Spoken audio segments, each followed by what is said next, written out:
नमस्कार मित्रांनो, हवामानाच्या हे यूट्यूब चॅनलमध्ये आपल्या सर्वांचं स्वागत आहे. आपण जर ह्या यूट्यूब चॅनलमध्ये नवीन असाल तर आपल्या चॅनलला सबस्क्राईब करा. एक शेतकरी बांधवाचं नवीन यूट्यूब चॅनल आहे आणि आपले व्हिडिओ जास्तीत जास्त शेतकरी बांधवांपर्यंत शेअर करत चला, जेणेकरून शेतकरी बांधवांना आपल्या ही माहिती मिळेल. तर मित्रांनो, गेले बरेच काही दिवस पावसाची जी अपेक्षा आहे ती सर्व शेतकरी बांधवांना असेल.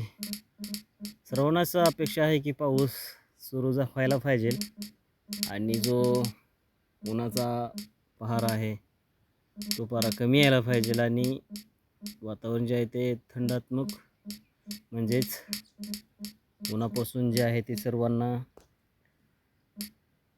आराम मिळावा, त्यासाठी जे हवामान बदल होत आहे.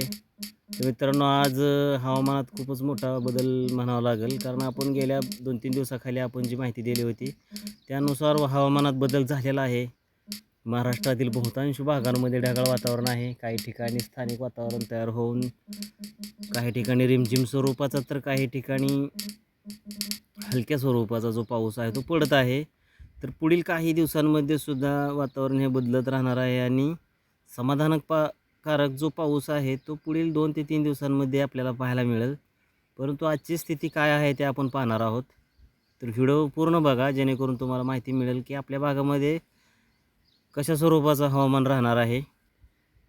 मित्रांनो, आपण बघू शकता की कोल्हापूर, रत्नागिरी, दापोली, सातारा, पुणे, दौंड, हा जो काही अकोला, अकलूज हा जो काही भाग आहे तर त्या ठिकाणी ढगाळ वातावरण आहे आणि काही ठिकाणी पाऊस जो आहे तो सायंकाळपर्यंत, काही ठिकाणी हलक्या स्वरूपाचा तर काही ठिकाणी मुसळधार स्वरूपाचा जो आहे तो पडू शकतो.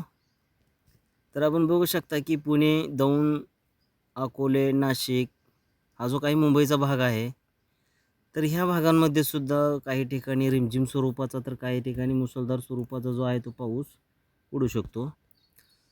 तर आपण छत्रपती संभाजीनगर असेल, मालेगाव, जळगाव असेल, अकोला, वाशिम, काही अमरावतीचा, यवतमाळचा जो काही भाग आहे तर त्याही ठिकाणी ढगाळ वातावरण सध्या आपल्याला पाहायला मिळत आहे आणि पुढील काही तासांमध्ये किंवा पुढील काही दिवसांमध्ये वातावरण तेथेही पावसाचं राहील आणि असा हवामान विभागाचा अंदाज आहे. आपण सॅटेलाईटद्वारे आपल्याला माहिती देत आहोत.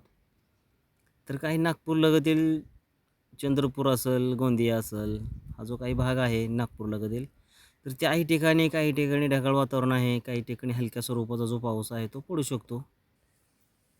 तर मित्रांनो, आपण बघू शकता की सायंकाळपर्यंत जो वातावरण आहे ते वातावरण सध्या बदलू शकतं आणि जो अरबी समुद्र लगतील भाग आहे, जसं की आपण मागं पाहिलंच असाल, कोल्हापूर, सातारा, पुणे, दापोली, रत्नागिरी, काही अकलूजचा भाग, दौंडचा काही भाग, त्या भागांमध्ये सायंकाळपर्यंत पाऊस जो आहे तो चांगल्या प्रकारे होऊ शकतो. काही ठिकाणी हलक्या स्वरूपाचा, काही ठिकाणी रिमझिम स्वरूपाचा किंवा मुसळधारसुद्धा पाऊस जो आहे तो होऊ शकतो. तर वरील जो आहे तो नाशिक, अकोले हा जो काही भाग आहे मुंबईलगतील, त्या भागांमध्ये सुद्धा आपण जळगाव, छत्रपती संभाजीनगरचा काही भाग आहे, वाशिम हा जो काही भाग आहे तर तिथेसुद्धा पाऊस जो आहे तो हलक्या स्वरूपाचा किंवा काही ठिकाणी रिमझिम स्वरूपाचा मुसळधारसुद्धा पाऊस जो आहे तो मेघगर्जनेसह होऊ शकतो. तर आपण नागपूरलगतील मागा जो भाग बघितला होता तर त्या ठिकाणीसुद्धा काही ठिकाणी रिमझिम स्वरूपाचा, काही ठिकाणी मुसळधार स्वरूपाचा किंवा हलक्या स्वरूपाच्या सरी ज्या आहेत त्या पडू शकतात.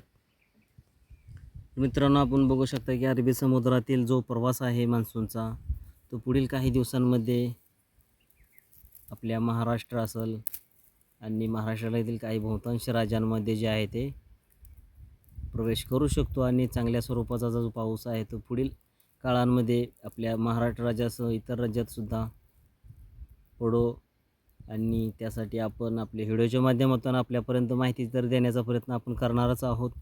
परंतु आपल्या व्हिडिओला आपण नवीन असाल तर नक्की लाईक करा, आपले चॅनल सबस्क्राईब करा आणि जास्तीत जास्त आपल्या व्हिडिओला शेअर करा शेतकरी बांधवांपर्यंत, जेणेकरून ही जी माहिती आहे आपण सॅटेलाईटद्वारे आपल्यापर्यंत देण्याचा प्रयत्न करतो, जसा हवामान विभागाचा अंदाज येईल तसा.